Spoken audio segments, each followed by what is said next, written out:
পাতার খামের ভেতর হলুদ গাধা চিঠি লিখে কোন পাথারের ওপার থেকে আনলো ডেকে হেমন্ত থেকে। সত্যি তাই তো, আমরা মনে হয় হেমন্তে পা দিয়ে ফেলেছি। এখন মজা হবে, শীতের একটু আমেজ পাবো, ঠান্ডা আসবে একটু কয়েকদিনের মধ্যে, খাবো পিঠাপুলি অনেক কিছু। কিন্তু রসুইখানার সাথে সবসময় থাকতে হবে। রসুইখানা দেখলে সব কিছুই পাবেন। আমাদের এখানে আজকে রসুইখানায় যিনি আসছেন অতিথি হয়ে, আমি প্রথমে তাকে ডেকে নিচ্ছি। আসসালামু আলাইকুম। ফাউজিয়া। ওয়ালাইকুম আসসালাম। ফাউজিয়া, আপনাদের সবার মাঝে আমি একটি ফুড তৈরি করে দেখাবো। কি তৈরি করবে এটা তো বলো না। এটা হচ্ছে কন্টিনেন্টাল কুইজিন। হ্যাঁ, এটা ফার্স্ট উৎপত্তি হয় সুইজারল্যান্ড থেকে। আমার রেসিপি নাম হচ্ছে কটন ব্লু। আমার ফার্স্টে হচ্ছে চিকেন ব্রেস্ট লাগবে। আমি অলরেডি সব কিছু সাজিয়ে রেখেছি আপনাদের জন্য। আমি এখন আপনাদেরকে পরিচয় করে দিচ্ছি। হচ্ছে এটা হচ্ছে চিকেন ব্রেস্ট।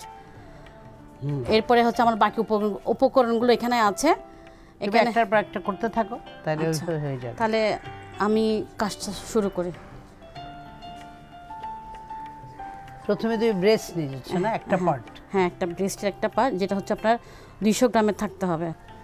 জাস্ট নাইফের সাহায্যে আমরা জাস্ট এটাকে মাঝখানে কাটবো আর কি। 2 পার্ট করে। হ্যাঁ, 2 পার্ট করব।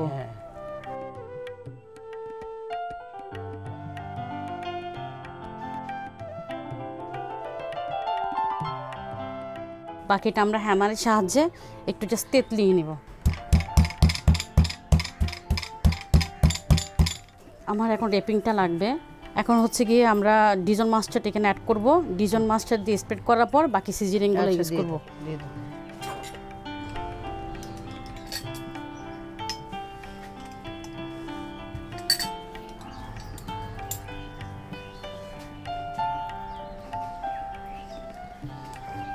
কি দিচ্ছ একটু বলে বলে দাও।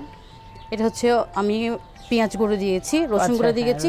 জাস্ট সিজনিং আমি যা দেখিয়েছিলাম ফার্স্টে, ওই সিজনিংগুলো মিক্স করে দিয়ে দিব। আপনারা একটু আগে মশলাগুলো দেখতে পেয়েছেন, এগুলো সে দিচ্ছে একটার পর একটা।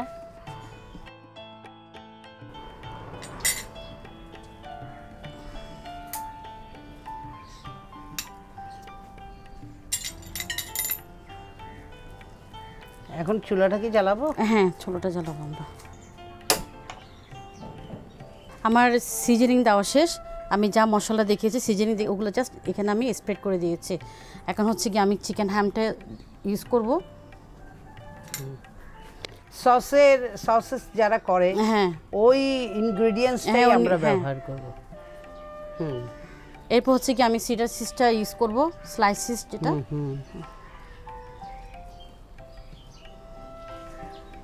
এবার জাস্ট আমরা রোলিংটা করব।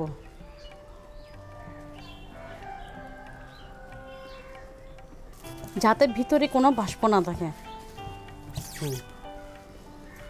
বাতাস সব বের করে দিতে হবে। জি।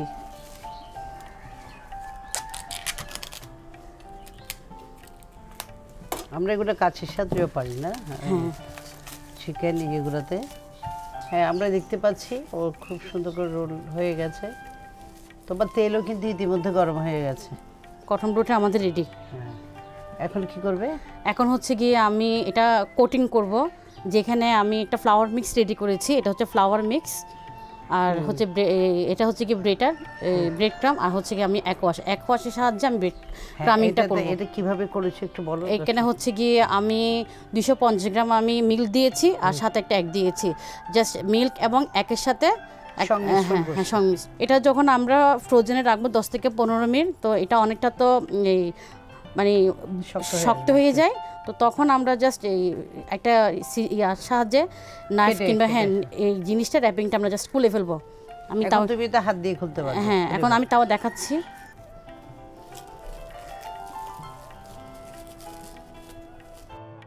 এটা যখন ফ্রিজে সেট হবে জিনিসটা আরো অনেক মসৃণ হবে। হ্যাঁ, টাইট হবে।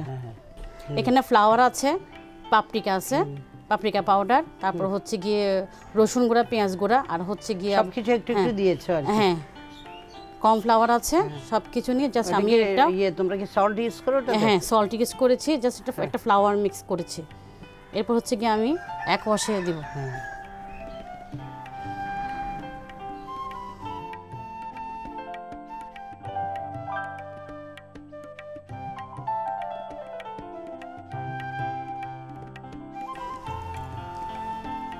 আস্তে করে ছেড়ে দাও।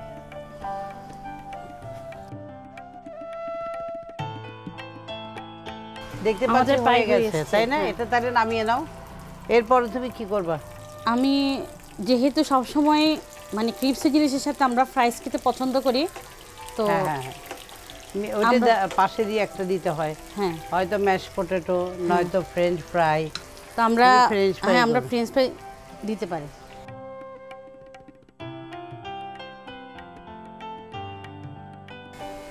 এখন আমরা ফ্রেঞ্চ ফ্রাইটা হতে হতে দেখি তুমি কি করছো এখন ফাউজিয়া।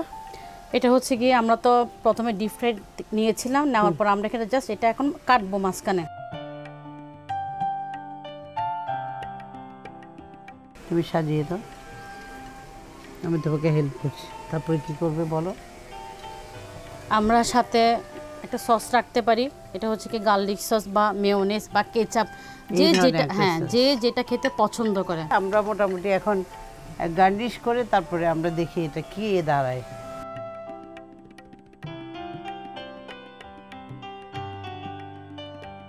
তোমার এটা হয়ে গেছে, এটা হয়ে গেছে। চুলাটা কি বন্ধ করে দিবে? হ্যাঁ, করে দিলাম। চমৎকারভাবে তৈরি হয়ে গেল ফাউজিয়ার খাবার। তৈরি হয়ে গেল আমাদের চিকেন কটন ব্লু। খুব সুন্দর হয়েছে, আপনারা দেখতে পাচ্ছেন নিশ্চয়। খুব ইয়ামি, আমার খুব ইয়ামি লাগছে, ঘ্রাণ লাগছে। চিকেন কটন ব্লু তৈরি করতে যা যা লাগবে: একটি চিকেন ব্রেস্ট 200 গ্রামের, ডিজন মাস্টার্ড 180 গ্রাম, লবণ স্বাদ মতো, কালো গোলমরিচ 2 গ্রাম, পাপরিকা পাউডার 2 গ্রাম, পেঁয়াজ গুঁড়া 5 গ্রাম, রসুন গুঁড়া 5 গ্রাম, চিকেন হ্যাম 1 পিস, চিডার চিজ 4 পিস। তো এখন আমরা এখানে রাখলাম। এরপরে আরেকটা তৈরি হওয়ার পরে আবার ফিরে আসছি। ফাউজিয়া তুমি এদিকে চলে আসো, এখন আমি আমার রান্নাটা শেষ করি। ঠিক আছে।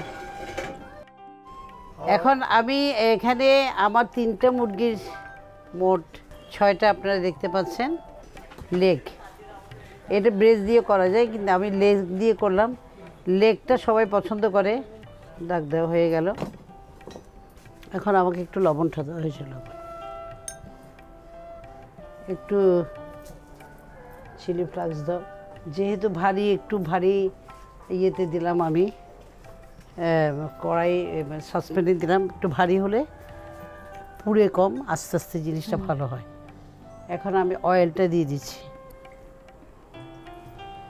এখন আমি এটাতে দিব একটু চিলি ফ্লেক্স। প্যানটা আমি বেশি করে গরম করছি যেন দেরি না হয় আমার। এখন আমি এটাতে ছাড়বো।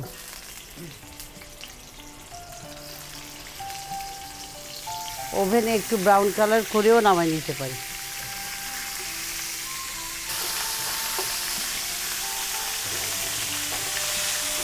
প্রথমে আমি অর্ধেক নারিকেল দুধ এখানে দিব, আর অর্ধেকটা আমার কাছে রাখলাম। এটার পরে আমি দিব একটু কাঁচা পামরিচ। আমি দিব এখানে, এটা পুরোটাই দিয়ে দিচ্ছি। এটা কিশমিশটা, কিছু স্পেশাল মশলা আমার আছে, আপনি নিজের হাতে বানানো। হ্যাঁ হ্যাঁ। এখানে আমি একটু আদাটা দিচ্ছি। ক্রিম, হ্যাঁ এটা রাখো, ক্রিমটা একটু পরে। এই হলো আমার চিকেনটা আমরা এক পাট হয়ে গেছে মনে হয়। এখন এটা আমার মোটামুটি হয়ে গেছে।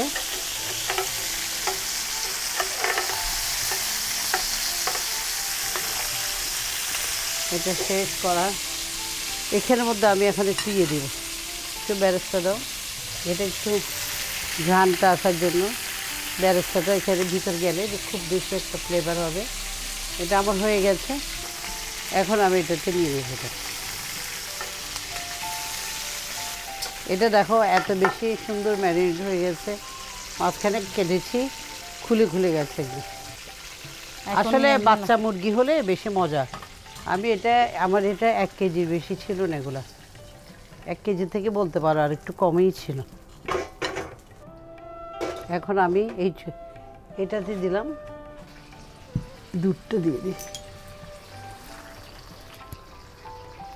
দুধ পুরাটাই দিই, এটার মধ্যে সিদ্ধ হয়ে যাক একটু, আর নারকেলের দুধটাও দিয়ে দিব। আমরা এটাকে একটু কিছুক্ষণ ডেকে রান্না করব। বেশি না, 5-6 মিনিট রাখতে হবে। এরপর একটার পর একটা দিব। দর্শক মণ্ডলী, এইটা হচ্ছে প্রথম প্রসেসিংটা করলাম আমি। কতটুকু কি অবস্থা হলো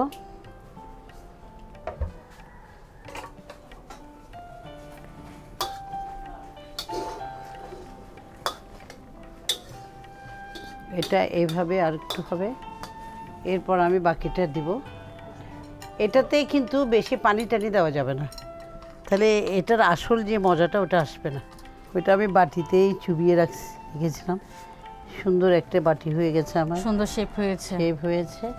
এই যে একটা লেবুর চাকতি দাও, একটা দাও, শসা, হ্যাঁ, তারপরে একসাথে সালাদ আর একসাথে খাবে। প্লেটিংটা আজকাল আসল, হ্যাঁ, তাই না? এবার ক্যাপসিকামটা আমরা একটু দিই, এইভাবে দাও। 10 মিনিটের মধ্যে এটা কিন্তু রান্না হয়ে যাবে।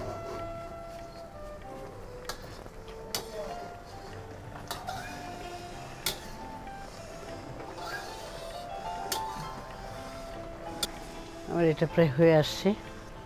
এবার আমি এখানে লেমনটা দিচ্ছি। লেমনটা আমি আন্দাজ করে 1 চা চামচের মতো দিলাম। এখন যেটা করব, এটা দিয়ে ফাইনাল টাচ, এই আসল জিনিস হচ্ছে এটা।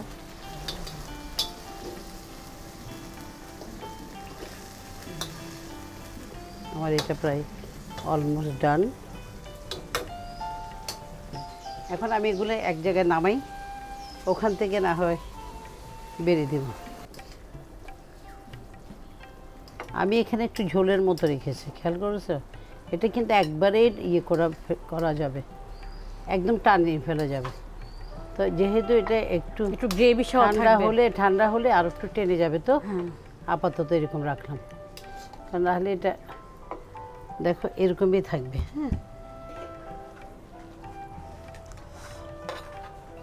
এখানে এটার উপরে পেঁয়াজ বেরেস্তা হুম গার্নিশ হিসেবে তুমি আমার মনে হয় এবার একটু ফাইনাল টাচ দাও।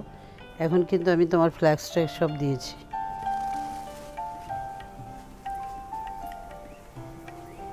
আর 1-2টা লেমন এখানে দিয়ে দাও।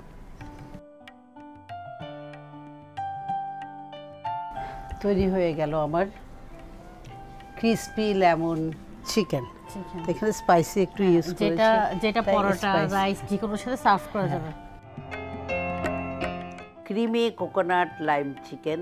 উপকরণ হিসাবে যা যা লাগছে: চিকেন লেগ পিস 6 পিস, নারকেল দুধ 1 কাপ, ক্রিম আধা কাপ, ঘন তরল দুধ 4/1 কাপ, হার্বস 1 চা চামচ, বাদাম পেস্ট 1 টেবিল চামচ, কিশমিশ পেস্ট 1 চা চামচ, লেবুর রস 1 চা চামচ, গোলমরিচ আধা চা চামচ, ক্যাপসিকাম স্লাইস 4/1 অংশ, লেবুর চাকতি প্রয়োজন মতো, কাঁচা লঙ্কা পেস্ট 1 চা চামচ, লবণ স্বাদ মতো, চিনি 1 চা চামচ, মাখন 1 টেবিল চামচ, সাদা তেল প্রয়োজন মতো, চিলি ফ্লেক্স 1 চা চামচ।